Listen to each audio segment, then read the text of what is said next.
Welcome to our weekly market forecast call. This is Ryan Dr. Check, one of your global directors with Auvoria Prime. I'm your global director of development, and I'm joined today by my good friend and our chief market analyst, Steve Vetterl, or as I know him, Steve, my good buddy. And we're excited to be here with you guys today. We're going to start with a little bit of just a refresher for everybody on where do you make sure you're getting this information if you're not able to be on live. And so, Steve, are you able to see my screen? I am, yes. Fantastic. So everybody, if you by any chance either miss the live broadcast of this webinar each week, or if you have teammates that couldn't make it, or simply that you want to reference back and revisit the information for a second or third time, here's the most efficient way for you to get to this information from your back office. If you come down to news and events and you expand that section of the menu, and then you'll find a subsection or a sub item called company news. And when you click on company news, this is what you're going to see, the screen I have pulled up right now. And this is something, quite frankly, you want to be visiting on a regular basis anyway, but in particular, these market forecast sessions and then the strategy sessions that will be taking place on Tuesdays, those are ones you're definitely going to want to make sure that you don't miss. And so how do you get to them? You simply scroll down to the date and the particular event that you're looking for. If you click it, it's going to navigate you right into that particular item. And now here's something that I think you guys are going to love. If you have not been back here recently, this is now, the format has been updated, and how user-friendly can it possibly get? I mean, look at this. This is incredible. So what week are we talking about? Well, this is last week's, of course, but it gives you the date range, right? What products are affected by the update? So you can expand each of these menu items. Where's the quick link to the Forex Factory calendar, which Steve will be talking about here shortly, so on and so forth. And so the recap of the session, right, of the webinar, and each of the key items are just right here in an expandable format for you in your back office. And so this is something that you guys are going to want to make sure that you're doing. And it's always a good idea to revisit the previous week. It's pretty fun, Steve. I'll give you a little bit of some accolades that I received from a lot of people between Sunday and Monday, because they paid attention to what you talked about last week. They paid attention to the fact that you kind of alerted everybody to the fact that the markets might be a little slower because of the reduced liquidity, because of the fact that a lot of countries around the world had banking holidays on Monday. And it was really fun to see in several of the different chats, people were, just kind of acknowledging, wow, it looks like it's just like Steve said it would be. The markets are moving slowly. I can see that the price action seems to be slower than normal with my trading. And so guys, that's a perfect example of why you want to kind of be keeping yourself in the loop. And it's always good before we head into the next week to reference back to what did we have go on last week, right? So that's how you get to this information. You go to your news and events, you expand it, right? You go to company news, you find the particular item you're looking for, you click it up in the subject there, which usually starts with the date, as you can see, and it'll take you right into the details. And so with that, I'm going to discontinue my screen share, and I'm going to go ahead and hand this off to my good friend, our chief market analyst, Mr. Steve Vetterl. And in case you guys are new, let me just help you understand a little bit about Steve's credentials and why it's such a privilege for us here at Auvoria Prime to have him as our chief market analyst. Steve has been in this space in the world of personal finance for nearly 2 decades. He was actually personally mentored by Ken Fisher. So any of you who've been around the world of finance, you kind of might recognize that name. And Steven holds a Series 65, a Series 66 license with FINRA. And probably, I think the accolade that I think is most exciting, and maybe the one he's most excited about as well, is that in 2017, Steve was a recipient of the top 100 most influential financial advisors by Investopedia.com, and he's actually a nominee again for 2020. And so, again, it's a privilege for all of us to have someone with this level of credential, this level of experience and expertise here advising as the chief market analyst with Auvoria Prime. And so with that, Steve, I'm going to hand it off to you. Okay, thank you. Good morning, everyone. Good evening around the world, different times. Welcome. Today is the 18th Saturday of April, and the world issues with the pandemic continue, unfortunately. So our hearts go out to everyone that's been affected by this. Again, my name is Steve Betterell. I'm really excited that the team that has invited me. So thank you to Sal and Ryan and all of the global directors out there. It's a privilege to be able to speak. So the risk disclosure you guys can see on the screen. We have to make the attorneys happy, right? So the key thing is that trading the foreign exchange market carries a high risk and may not be suitable for all investors. Trading on margin and utilizing leverage can carry an even higher level of risk that can lead to a complete loss of investment funds. So before deciding to trade the foreign exchange markets using any of our software alert products, you should carefully and diligently consider your personal investment objectives, levels of experience, and risk tolerance. There is a possibility that you could potentially sustain significant loss.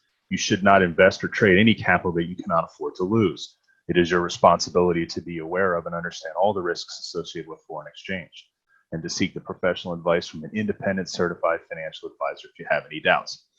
Now that all that boring stuff is finished, for those of you that did not see last week or were not able to attend on the CMA, I view myself as your risk manager. The key thing, and I primarily focus my role on, is helping to understand how the software is working, how changes or basic settings to software will help reduce risk.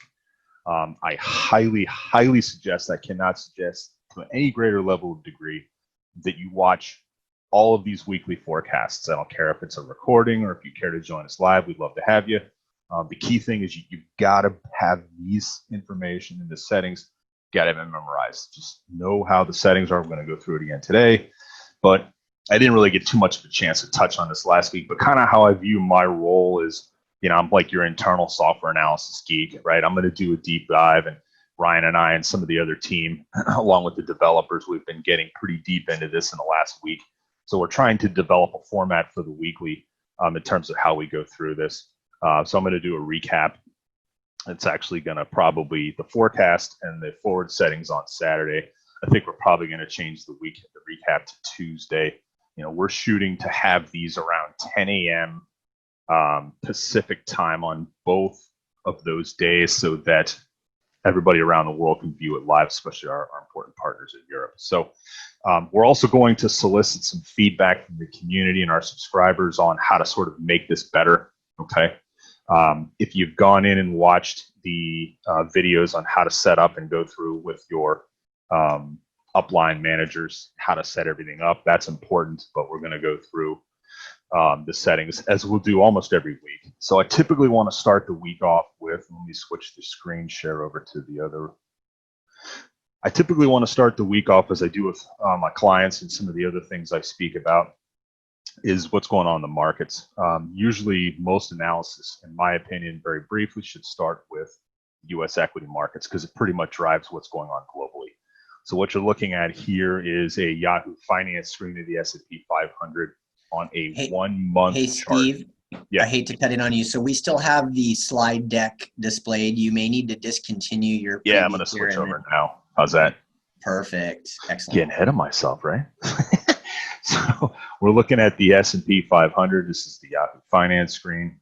This is a great way to view the chart along in a short-term pattern. We're actually looking at a 1 month screen of what's going on in the markets. And as I tell a lot of clients, I always suggest that with a lot of what's going on in the media, especially the financial media, what's getting all the ratings out there is all the mania that's going on. So I get it. It's tough to be sort of removed from that because you want to be plugged into what's going on globally as far as hopefully curtailing and finding a cure for the virus. But a lot of what's being spun out by the media, it's all wrong.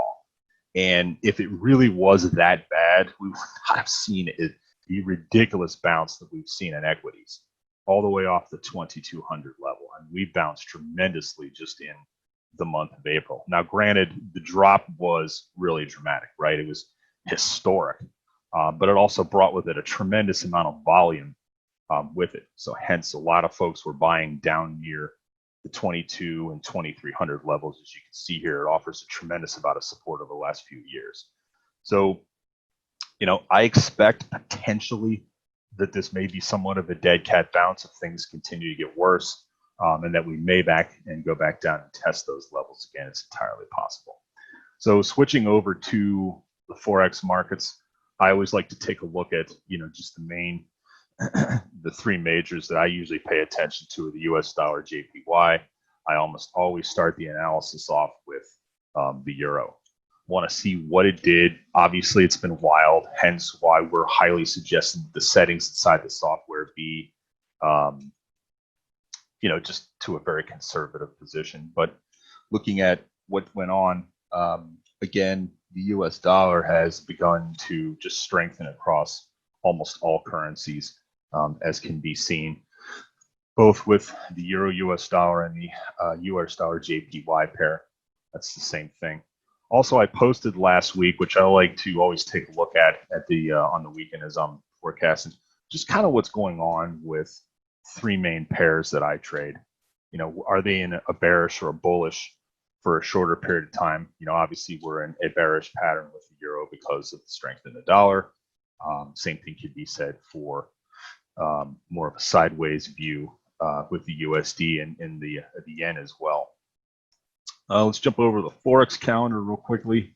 What I did a little differently this week, which will probably make it easier to see all the big events that are showing up, is you can go up and to the right here if you see the little green box, and you can actually set the filters. And I've removed the yellow, and I've removed some of the other currencies we don't pay as attention to because they're either smaller, the liquidity is not there, or they trade a little more wildly like the cable does, the British pound. I've removed those, so I can just see what's important as far as, you just click apply, and it'll show you a smaller group. But essentially coming into Monday, we have some PMI, which is a manufacturing index in a couple of different countries coming out. So as I said, you always want to be aware of what's going on in the red folders in relation to this. Anything you want to note on that, Ryan, outside of Forex Factory? Not a lot of events coming up this week. Yeah, I don't think so. I really, at the end of the day, I love your slant towards the conservative, and I think the only thing I would probably throw out there is that it's important for any of us as just retail users of the software to not get overly confident because maybe last week went well for you, maybe the last couple of weeks went well for you. The bottom line is, from my layman's perspective, it would appear, and of course, Steve, validate this or correct me if I'm wrong, that when you have a world event as impactful and significant as the coronavirus, and like you, I echo your sentiment that our hearts and prayers absolutely go out to everyone around the world being affected by this. And when you have something that literally is affecting the entire world population, that's going to inherently create volatility. And just because the last couple of weeks might have gone very well doesn't mean, just like our risk disclosures all, communicate, that the past performance is never a guarantee of future results, right? And so I just love, Steve, that you always have kind of a particular slant towards erring on the side of caution. Yeah, just look at the charts alone. Some of these movements have just been absolutely bananas. It's the last time you saw the yen move around this much. If there was no better, piece of evidence for volatility, it's just taking a look at a daily chart on almost anything that's traded, whether it be gold. God, look at the price of a barrel of oil. It's just cratered below 20. I don't think think even the non-market human beings on this planet know that the numbers are all going to be coming out terrible, right? Most of that, I think, is priced into the market.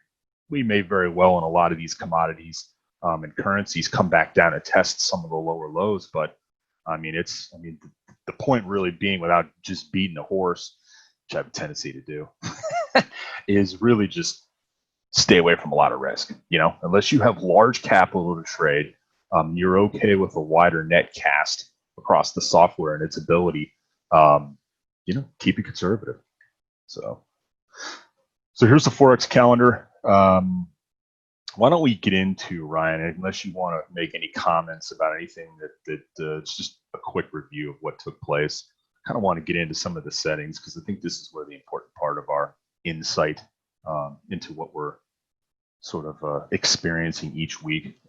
We should be able to communicate effectively here. You want to switch into the settings? So before we jump into the settings, one question that I just received was, why do we not include the Canadian dollar, the good old loonie, right? And then the second half of that question was, doesn't the loonie influence the USD? And so I think I probably know what your answers will be, but I would love to hear your response to kind of, that's a two-parted question. So the problem with that is there's no simple answer to that without doing a deep dive into what's called correlations. So global markets, currencies, commodities, indexes of both an equity and credit nature, they all have different periods of time in history when they correlate with each other. So there was a period of time where the US dollar led everything around, which is certainly happening recently. There was a period of time where oil led the U.S. markets around. Some may recall when oil went all the way to $140 a barrel, it was absolutely leading the markets around. As rich as Canada is in natural resources and the problems essentially with the price of a barrel of oil, which leads the vast majority of oil producers, drillers, production, exploration around the world, they can't make any money at $20.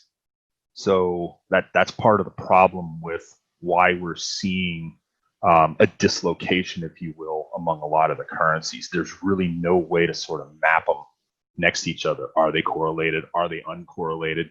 And I know I may be getting a little deeper here, but it's just when I see things sort of break apart in correlations, it just makes me want to be more cautious in what I do, right? So we have a lot of clients at our firm in cash positions. We're very light equities. Especially since we've seen a dead cat bounce. It's given us the opportunity with some commodities to lighten up.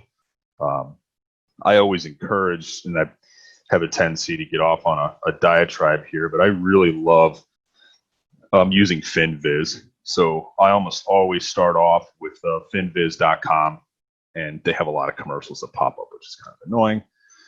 But the cool thing is you can see an entire screen on what's going on in the markets. And the whole grid, if you will, can be viewed in terms of performance, and the same thing can be happened as well in the futures market. So this is one of the big screens that I start with. You literally can see a snapshot of what's going on around the whole world in indexes, bonds, commodities. Everything right now that's green is taking some big jumps. But I mean, just looking at something as simple as crude oil and how oil is traded, it's around $20 a barrel historically. Gosh, you have to go away to a weekly chart or even a monthly chart to actually see back to some of the craziness in oil. This has a lot of effect on how the Canadian dollar operates too. So, and also a lot of the resources up in Canada in the mining capacity with other commodity prices. So right now it's disconnected. That's awesome. I think that long answer to your question, right? No, I think that does very thoroughly answer the question, and I love the fact that you pointed out that sometimes it's not so much about how a currency correlates directly to another currency, but sometimes how a currency is going to more accurately correlate to something like a commodity like oil. How you just pointed that out, so I think that'll be very insightful as it relates to that question. So that was great. Thank you. Yeah. So in the interest of time, do you want to get into a settings chat? By all means, yeah. Go ahead and okay. Let's pull that thing up. So what I've been fortunate enough to do, along with some of the directors at Auvoria Prime and some of the global directors around the world, is really taking a deep dive into the settings. You can see that the settings I have here, even though they may be different than your settings, they are mostly the stock settings, if you will, when the software is installed. So what we've been doing is diving into playing around with different types of settings. I really like these settings. Do keep in mind when the trailing equity, I don't know if you can see this, kind of hard, sometimes you have to double click on this, but I've chosen the trailing equity. So when I've chosen trailing equity, the fixed weekly goal is almost in an inoperable position, okay? Because we're more concerned by the trailing equity start percentage, which you can see here is 2%, and then the trail by. And Ryan, and I actually like the way, Ryan, you phrased this to me earlier. Explain, because I like how you present this better, how the 2% correlates to the 1 in terms of how it's done in the course of a week, the software. Yeah, absolutely. So just so that everybody understands, just purely from a software functionality standpoint, how this feature is designed to work.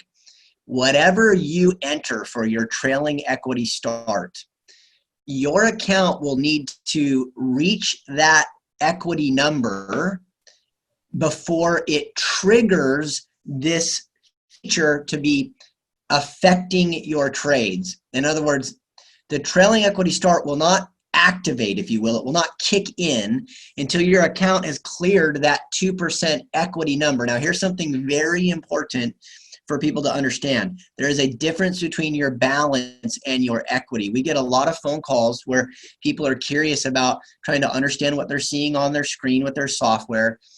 And the scenario might reflect that the balance has grown by more than 2%, but yet their trailing equity feature seems to not have been kicked in yet. And the reason for that is if the drawdown that you have carried while your account is gaining in balance would still not equate to an equity position at 2% or more in this example, if that's where you were set. That's why your trail start hasn't kicked in yet. And so you have to get to the number, whatever you're entering for your setting, you have to get to that number from an equity standpoint, not a balance standpoint. And I don't know if you want to unpack that any further, Steve, in terms of the difference between balance and equity.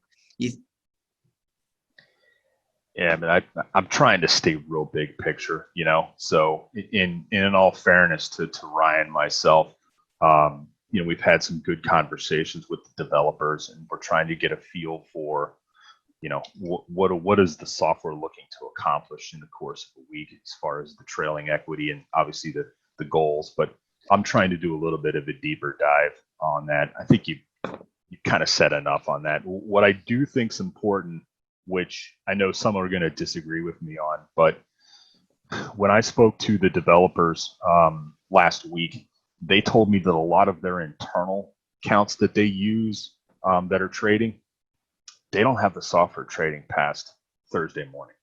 They don't even have it on Friday. So, and I don't know, maybe this is, I understand that the argument could certainly be made that, well, I have a trailing, equity start percentage, and in this case, 2%, which you see on the screen, and it's trailing by 1, which is the factor below that. So why do I care? Well, because with me, and this is something we've been working on a little bit this morning, is the software and the vast majority of the currency markets out there, and some even more so, they just don't have, regardless of how good your software may have been developed, even if you're a huge hedge fund that trades with high frequency in these markets, the vast majority of the win rates for any of the patterns that set up that these software chases, they're not very high. So as we advance into this discussion down the road in further meetings, I'm going to enter new concepts into understanding how win rates work. And the key thing in any software, especially in the automated field, is you want the software to be in the low 60s to the high 70s in win rate, which is fantastic. And as long as you can put on a good a drawdown or a downside, or in this case, some sort of trailing equity protection factor, it's going to be a lot more consistent in providing, performance each week. And with me, especially with a couple other concepts I'll introduce, like a maximum adverse excursion, which is an MAE, or a maximum favorable excursion, they're nothing more than how trades travel in terms of win rates. But the only thing that's important to remember in this is that a high win rate with a real good protection factor are the two most important things in all of trading. Whether you're discretionarily trading, it's just by yourself executing trades on, make up the stock, Zoom, Apple Computer, whatever, right? Or if you're executing in the futures markets, the measurement of all trading systems, whether it be discretion or automated, is by win rate. It's by how far does this trade take as an adverse excursion, meaning how far does it go down, or how far does it take as a favorable excursion, meaning how far it goes up. So that's just, I wanted to kind of introduce that into the discussion. I don't want to go too deep into that today, because in all fairness to everyone out there, I'm just getting acclimated. Obviously, I haven't had years and years of going through the software and seeing the settings. So hopefully I'll be able to provide new insights each week into just tearing down into the numbers, with the ultimate goal of being your risk manager and bringing in lots of concern. But for now, still got a lot of volatility. At any point in the next 2 weeks, there could be news stories breaking of some prime minister or a president or the director of, World Bank or any of that, contracted the virus that could just set the currency markets ablaze, right? So in which case, no patterns are going to work. It's just going to be chasing wherever the biggest pools of liquidity are on the buy and sell side.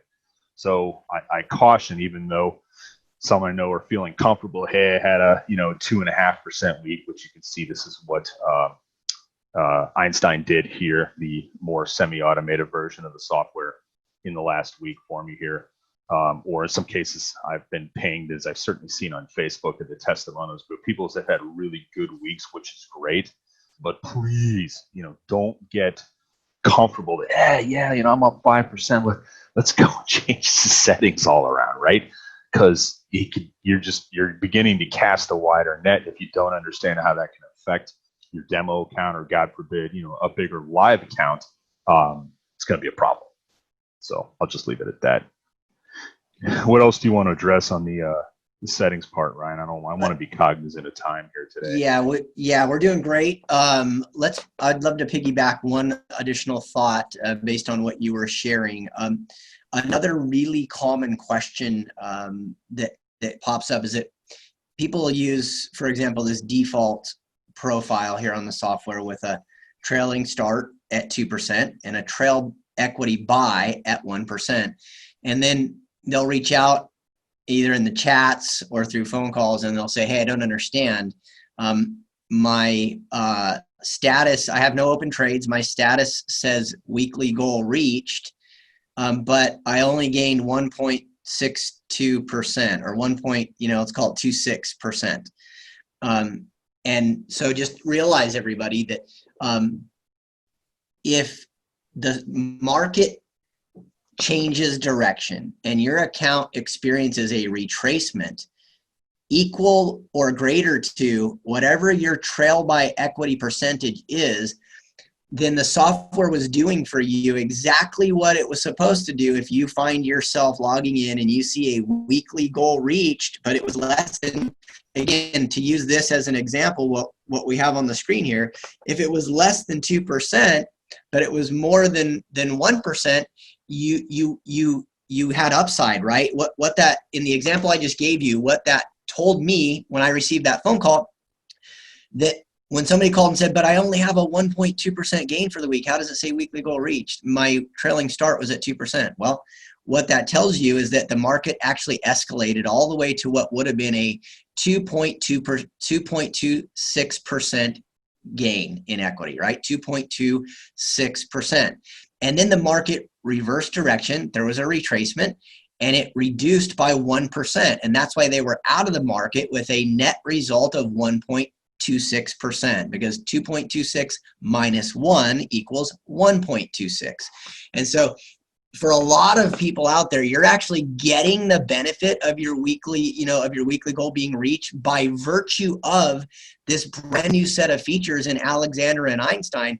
And that's actually a good thing, not a bad thing. A lot of times people think that maybe something went wrong, that they didn't set something up correctly, or something happened differently than it should have. And on the contrary, you're actually seeing the full benefit of this set of features, because what if the market continued its retracement even further, and instead of being square with a 1.26% gain and out of the market, without this feature, you could have found yourself back in some kind of a drawdown. And so the feature's working. Don't be alarmed if you see that your weekly goal is reached, but the number is lower than your trailing start.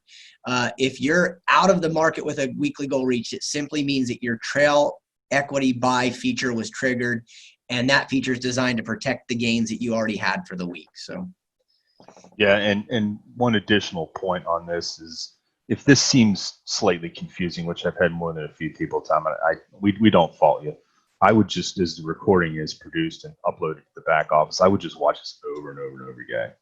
So as I always would tell my students on the futures trading space with some of the educational courses we had is, eventually you want to be sick of hearing my voice. That way, you've watched enough of this to understand how it works. So, I don't know. I got to tell you, Ryan, after talking to the developers on Friday, genius bunch of individuals, I must say, very impressed. I'm inclined to turn it off on Friday. I really am. I haven't changed it yet, though. So, well, I think the default is, if I'm not mistaken, hour 14, which I believe, because we're in daylight savings time right now, for people in regions where you actually have an adjustment to your time clock, what that equates to, and this is relevant because everybody's going to exit the market for the week at the end of the New York session. That's when the markets close for the week. And so what hour 14 as a default means is about 10 a.m. Eastern time, right? And so even with the default settings, for the most part, I think, Steve, the default is really exactly what you're saying, kind of designed to keep people really out of that last part of the week where the volatility starts to get a little escalated. And so if people are running their default, they should be, and if that feature's functioning right on their exit anyway, then that would be 10 a.m. Eastern time. Okay, good. You keep in mind, as we get more experience with how this is operating, I've already seen over a year of how this software trades. Did not have, obviously at the time, let me scroll back up so you can see that. It did not have, obviously at the time, the trailing equity start percentage adjustments and or the trailing equity buy percentage as far as a protection factor. But these were really implemented, and we've got some changes to the software coming where we'll actually be able to reset those via buttons. So that's an exciting news as far as a couple of adjustments to the software if you want to reset that. Because sometimes the software does good. It'll completely have you out of the market Monday, and then you're essentially shut down for the week. I know some people, and I kind of side with this camp. I don't know, maybe it's the missing out, the FOMO type factor, but if the software actually turned off, I want to hit on a Monday, and it's done pretty well, unless I've had an extraordinary week. I don't know, I felt like I'd be inclined to turn it back on. But if you're trading a live account, and it's the type of live account where you put a significant amount in, a few grand or more, and you're just sort of unsure, maybe you haven't run a demo for a long period of time, I don't know that I'd go messing with any of these settings until the account's up significantly. So, and then even at that point, win rates with, that I'm seeing with the software, which is really good, by the way, of high 50s all the way up to the high 60s over most of the different versions of software I've seen trading over the last year, which is just exceptional. So this new trail buy is really just going to help put a protection factor on the account, which is most important. So I'll just let everybody sort of understand that if you have any questions, we're going to be taking some polls and soliciting some feedback from the community just to kind of help, dive a little deeper into this. But these review sessions, we could just say this stuff over and over and over again, and it may seem really redundant. For that, we apologize, but there are some out there that need to see this a lot in order to sort of get it. And that's my point, is being your risk manager. So at some point, we're going to show you, not today, but we've hooked these accounts up to myfxbook.com. We'll show you how to maybe take a little deeper dive for those in your group, which may be a little skeptical on how the software operates, will be able to show a little bit deeper of how it's actually performed, how to use the analysis, just very basically to take a look at what kind of setting changes you've made. But at the end of the day, I'm always going to just be bringing everybody back to the most important feature, and that's how big a drawdowns does it have. Remember, that's that adverse excursion, MAE, and what are the win rates. So anything else you think we should say before we move on, Ryan? I think that sets up a great little segue for us to kind of wrap this call up, right? So there's two items I think that are important here that you mentioned that I'll just use for us to close out with. So the first one is that, guys, we are working on some kind of an Ask Steve platform where you'll have the ability to submit questions. I believe most likely that's going to end up being done through your back office. And that's not necessarily going to happen this week and maybe not next week, but it is coming soon. It is coming soon. It's something that we're going to be working on with the development team where you can get into your back office and you can trigger a function that allows you to submit your questions to Steve. And then we're going to develop a process for which we can have the questions reviewed and address, at least maybe a couple of questions on each of these sessions. And so obviously there's no guarantee that your question will necessarily get addressed live on the webinar, and Steve can only handle so much volume, so much influx of questions, but we're going to find a mechanism where you guys can have some interaction, where you can submit your questions and we can start to address those during these sessions in an efficient way. And so you'll have that to look forward to. And then the other thing that is probably the most important takeaway that Steve alluded to, make sure you're keeping track of the official calendar through your AuvoriaPrime.com. You can get to it both through the public website, you can get to it through your back office by triggering the events item in your menu. And so you can stay tuned into what's going on. But on Tuesdays, as Steve mentioned, at the same starting time, which would be 1 p.m. Eastern time, Steve will be doing an updated kind of a strategy session for where are we at so far in the week and what does that need to look like to have an appropriate exit strategy. And Steve, if you don't mind bringing your settings back up, the inputs to the software, I want to point one last thing out before we kind of wrap this up.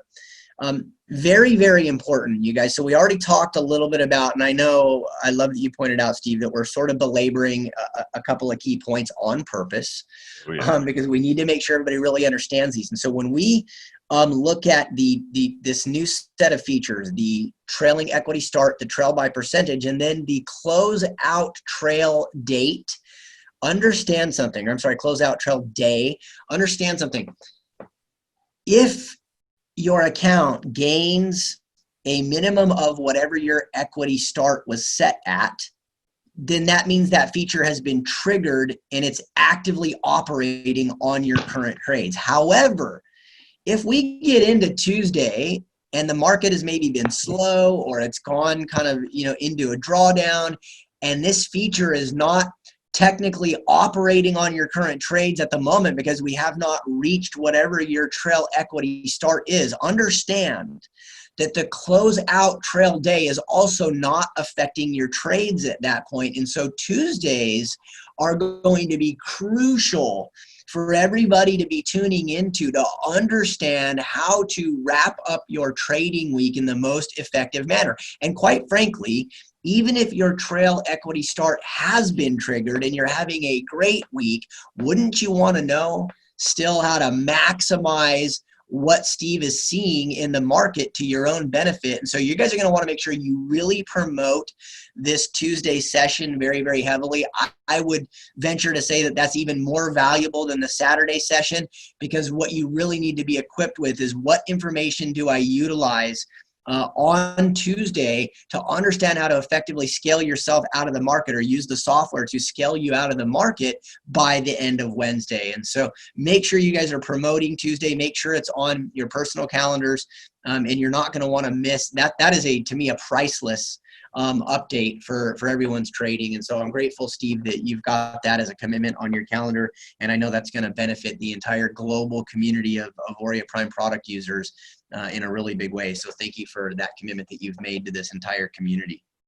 Yeah, and I think we all need to give a round of applause to Mr. Ryan for bringing the whole community together. He's constantly pitching, keep your up and downline folks plugged in, right? So I'm an affiliate myself, so I'm going to make sure everybody in my up and downline seen this and gone through and seen all the future ones in the past we've done. Some of the stuff you just can't watch enough, just go like with the settings. I mean, I've been staring at this settings screen for probably 2 hours now, Ryan. So just some fun stuff. So with that, we'll bid everybody adieu. Have a great weekend. Stay safe. See you next week. Thanks, everybody. Make it a blessed weekend. Take care. Bye-bye.